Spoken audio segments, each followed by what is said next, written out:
urat apa saja yang wajib terpotong saat penyembelihan hewan kurban? Baik pemirsa Share Channel, kalau ditanya urat apa saja yang harus terpotong saat penyembelihan hewan kurban, maka yang disepakati oleh para ulama terlebih dahulu harus kita jelaskan bahwa tempat penyembelihan hewan kurban itu satu-satunya harus via leher.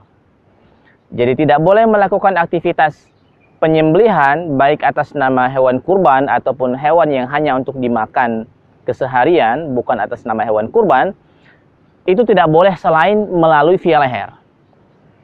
Nah, kalau seandainya bagian leher ini secara umum sudah dilakukan penyembelihan, lalu kemudian dari sana nanti bakal keluar banyak darah dan seterusnya, lalu kemudian hewan kurban atau hewan yang mau akan kita makan itu meninggal dunia gara-gara itu, tentunya setelah takdir Allah Subhanahu wa taala, maka yang demikian secara umum minimalisnya adalah ini adalah sudah cukup. Nah, kalau kemudian pertanyaannya, kalau seandainya untuk lebih kesempurnaan dalam aktivitas penyembelihan, apa saja yang harus terpotong di antara apa yang ada di dalam leher hewan tersebut? Nah, salah satu ulama besar misalnya dalam mazhab Syafi'i, Imam Al-Mawardi, beliau punya kitab namanya Al-Hawi Al-Kabir.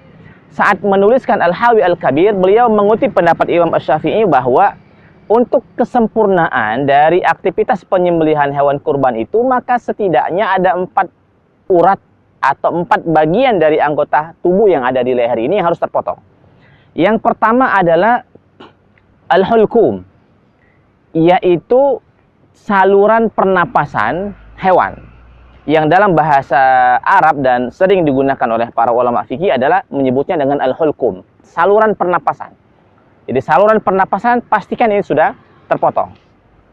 Barulah kemudian yang kedua adalah al-marri. Al-marri adalah majrat ta'am, saluran makan dan minum.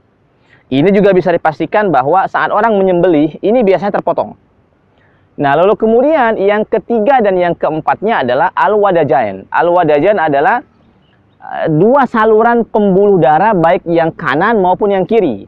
Jadi kalau orang melakukan aktivitas penyembelihan lebar seperti ini, maka bisa dipastikan bahwa al-wadajain itu bisa terputus.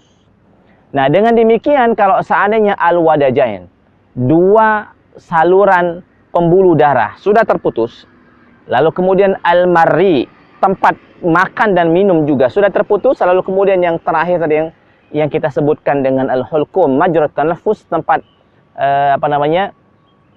saluran pernapasan itu juga sudah terputus, maka yang demikian menurut para ulama inilah kesempurnaan dari penyembelihan hewan kurban. Nah, ini semua mudah-mudahan bisa diperhatikan dengan baik agar apa yang kita lakukan saat penyembelihan hewan kurban nanti insya Allah itu menjadi hasil sembelihannya bisa menjadi lebih baik dari penyembelihan-penyembelihan yang biasanya pernah kita lakukan. Mudah-mudahan bermanfaat.